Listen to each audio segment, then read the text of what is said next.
jërë ngeen jëf mbokk internet Lutte TV ak bpactu ñu ngi leen di nuyu bu baax a baax di leen jaajëfal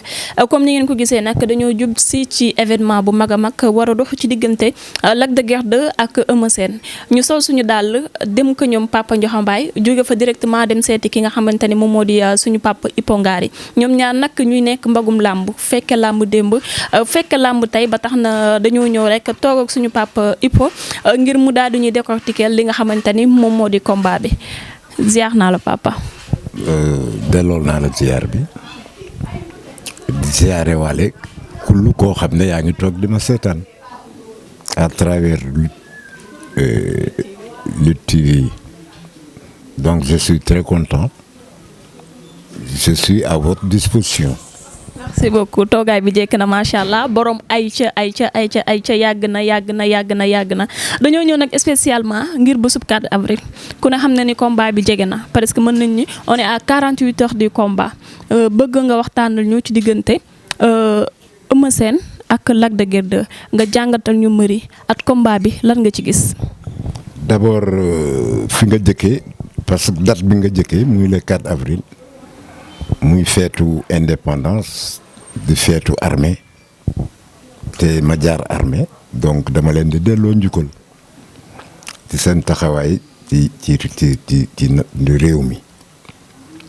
donc combat bi wax naa ci ni ma ko gisee mooy gisoon naa combat bi seetaan ko tey revanche la parce que Eumeu Sène moo daanoon Lac de Guiers 2 bon jël ba nag duma ci dellu si sax am na ñu naan leer na ñi naan leerul mais daal comme que arbitre joxe woon na victoire jël la am na Lac nag toogoon na temps bëriwul ba ñu jox ko Boy Niang mu bëri fa bëri bu rëy aussi jóge fa am lu mu bëgg ci làmb parce que ku lu mbër titre roi des arènes nga bëgg moom il en veut moo tax bi mu jógee ci Boy Niang rek ñu jox ko Eumeu Sène pour lan pour mu jël revanche am revanche nag dafa metti xam nga dajeeg koo xam ne moo la daanoon déjà sa xel day wàññeeku sax walla nga am lu la manqué donc Lac combat bi moo ko moom lépp lu ci war rek si moom moo ko war a def Eumeu Sène léegi presque jëm na mag waaw li koy dese ci làmb bareetul mais dese na mbër gi des na te bërekat lay dajal moom Lac Eumeu Sène moom ku ko xam ne bërekat la te aussi li mu naan dof du wér looloo nekk ci moom ba léegi fu gëm lay demee waaw konte nag combat bi Lac moo war a xeex moo war a bëre waaw bu ko ci yàlla mayee ndam mu xam ne yokkute am na bu daanoo ci jomit mais du gàcce mais l'essentiel daal moom bëre bi moom man Lac laa ko wéer daal moo war a def lépp mooy jël revanche moo bëgg a dem ci kanam waaw. kan nga jox favori ci combat bi. ki la daanoon kay mooy favori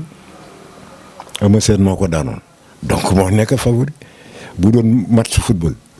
Eumeu Sène mooy am 3 points Lac am 0. mais instant bi Lac de Guiers dëgg la Eumeu Sène daanoon na ko mais actuellement ni dañoo defaruwaat ku ci nekk da ngaa defaruwaat fa seenee ñëwaat soit muy confirmation soit mu nekk revanche instant bi kii dem boo leen jàngatee physiquement kan nga gis ni moom moo ëpp avantage ci làmb ji actuellement.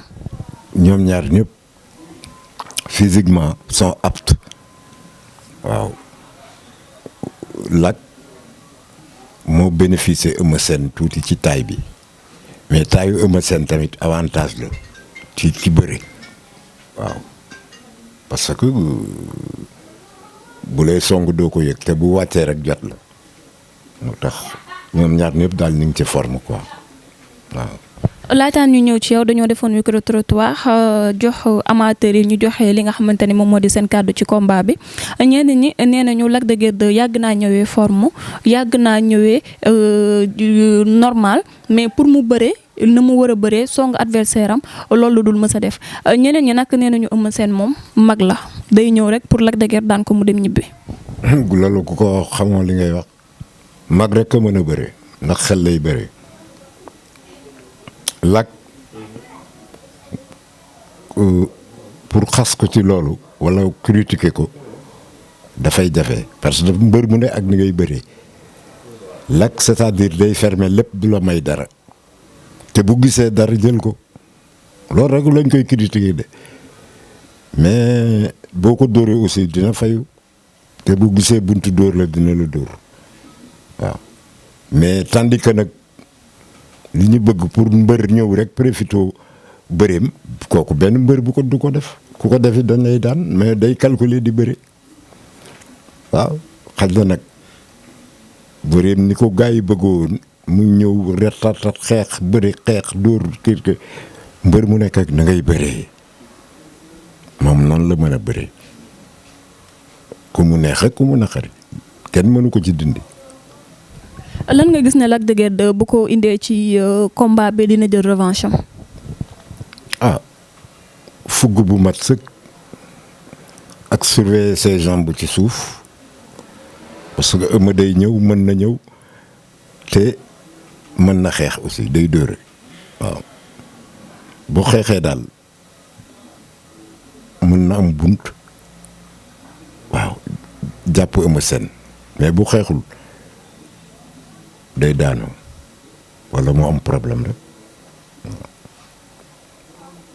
ki nga xamante ni moom moo di Eumeu Sène nag lan loo xamante ni bu ko indaalee dina confirmer waat que ni moom moo mën Lac de Guiers 2. lu muy indaale moom moo ko daanoon mën na ñëw rek taxaw sax di ko xool. loolu est-ce que dina ko arranger taxaw di ko xool Lac pare na de. mu ne. loolu est-ce que dina ko arranger Lac pare na de. taxaw boobu mooy tax Lac bouger mu mën ko song. Lac de Guiers 2 nee na xale màgg na te day toj kaani paccal li ngom Eumeu Sène daan ni ko waalo bañ na ndax fu ndox daan taa rek presque boo demee fekk fa tepp donc fawoon na woon rek Eumeu Sène da ko wax ni fawoon na woon Lac de Guiers 2 ni ko màgg na. ñu ngi bëgg a màgget si nga naan màgg na Lac de Guiers 2 xam nga li ñuy waxante ak la ñuy def du doon benn waaw dañuy kañu fii wax fee ñëw ci géew bi indi beneen stratégie waaw Lac dafa war a góorgóorlu bi yoon pour daan Eumeu Sène parce que bu ci amee ndog rek maara dañ taali bi kenn ñaanalu ko day metti ci moom waaw donc il faut mu effondrer wu joxe lépp kii daal na ko def dernier combat rek wala premier combat xeex bëre waaw ba amateurs yi kontaan lii am soo ko am mais bu loolu amul rek day soof waaw. combat bi bu yàggee avantage yu kan lay doon wala bu gàttee avantage yu kan lay doon. nga ne bu yéexee avantage yu kan lay doon avantage yu Eumeu Sène lay doon. bu yéexee. waaw. la moo tax mu doon avantage. parce que moo ko daanoon. lu mu gën a yàgg day gën a réfléchir waaw. xale ak mag du fa feeñ. xale ak mag xam nga mënu fi feeñ quoi parce que magante wuñ lu bari loolu la. mais ñu ci bari dañ ni combat bu yàgg combat Lac de Guiers 2 lay doon ndax moom tàmm na yooyu habitude am la te maîtriser bu baax a baax combat bu yàgg. yoon bu yàggee du baax ci moom combat bu yàgg baaxul ci Lac parce que buñ la séentoo dëmm nag ma baal ngay seet fekk la ak ay yaxu liir da ngay waaru li amateur yi wax ci moom déggoo yaa ngi may laaj nee nañ dafa yeex dafay kii nangam